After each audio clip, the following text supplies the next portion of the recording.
Hi guys, this is Dan from Magic Pachinko Restorations with another short video on a vintage pachinko machine.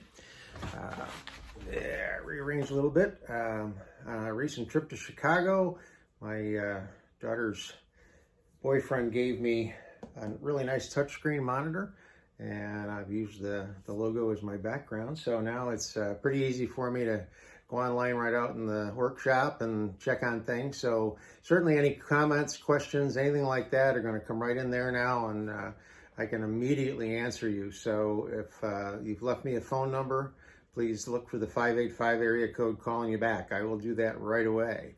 So today, today we're really close to 500, so it'd be nice if we could hit that. Today we're going to talk about a Sankyo, and in this case, this is a 1973 Sankyo. I've got a glare, hang on.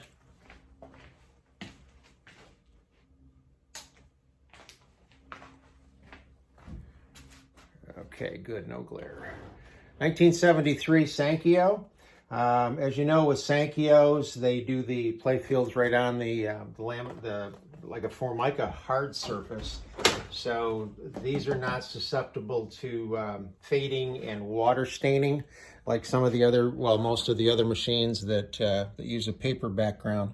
So there's a nice shot of the background. It cleaned up really well. With these, I have to hand clean the nails. So each nail gets cleaned individually with brass polish and a candle wick that candle wick that I rub on it, and that takes care of it. Everything else got disassembled. The only thing that didn't come off the playfield were the nails. Everything else came off. Get it all cleaned up, polished up all the metal, so on and so forth. New plexiglass, some resilvering of this area up in here. So it's really pretty. Mounted it on the cherry feet. Again, the red mahogany. This is one thing that I think I've talked about before. These little grooves that are in here, these are made by wood beetles that get into the red mahogany. And if this were a big piece of wood and there were a lot of these, it would be worth a fortune for furniture. Furniture makers love the red mahogany. So this cleaned up really nice on the back. I actually had, the only thing that was missing was this seesaw cover, and I actually had one from another machine, so fortunate enough to get that put on. This did not have, very typical of the Sankyos, they just yank the connectors right out of them. They don't do a little circuit board up there with a fuse holder like the Nisogens do. So this is just a simple power into a circuit board, and then you just bring the power from the input here to the lights. There's two lights. There's a switch here for the ball out, and there's a light here with a switch in here for the jackpot. So that's really all there is to it. We just power it up with the 12-volt wall adapter, and the ball out light comes on. There are no balls in the machine right now. One thing you want to be aware of is this is a maintenance piece here. If this is flipped over, so these little forks go into the turnaround, the balls will stop right here. Again, it's a maintenance piece, so for home use, make sure that's flipped out of the way. The default on the Sankyos is so that your little leg levers here are in the right position.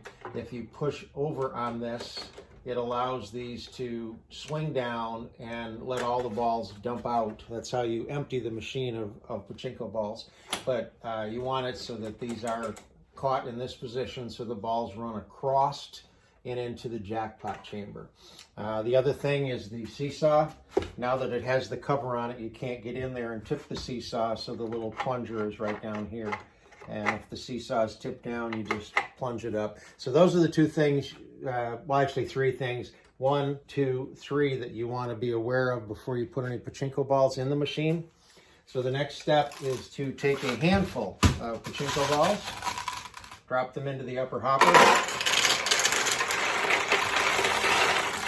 And what you're doing is you're ensuring that they run all the way down into the jackpot and stop. And what I'm looking for is to make sure both tracks are filling up with pachinko balls. they are. And then eventually, once the tracks fill, the way the balls will push down on this, pushes down on the switch, and in this case, with the switch being closed, it actually turns the light off. Now, when the machine runs out of balls, this will lift up, and the light will come back on, and that says put some more balls in the upper hopper. So the vast majority of pachinko balls that you have will go in this hopper. You only need to keep a handful for the front of the machine to play.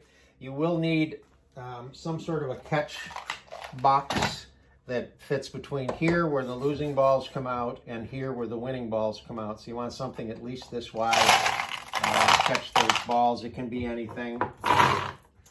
So I'm just going to take a handful,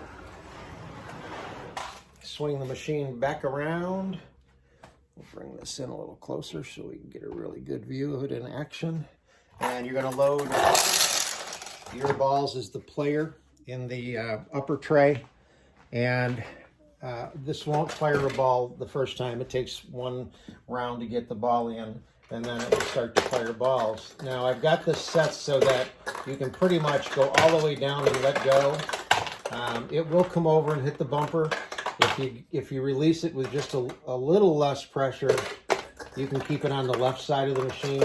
But ideally, you want the ball to drop right down through the middle and try to get it to go into your center attractions. And if it does, typically it will open the tulips and it makes them a much bigger target.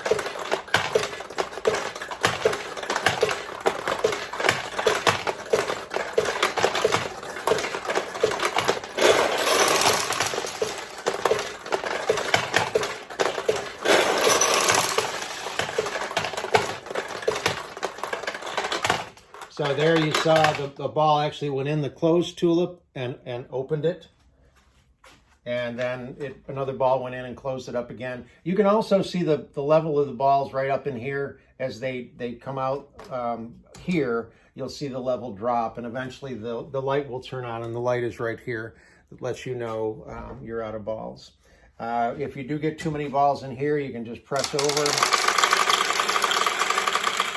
They'll drop out to the bottom, and then you just scoop them up right up over the top and drop them into the upper hopper.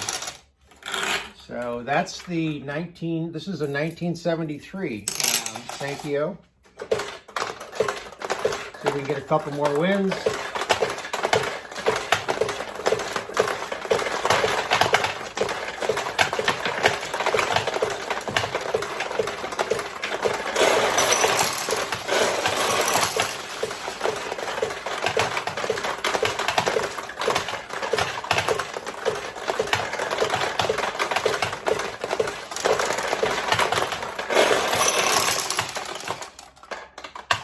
Hope you like it.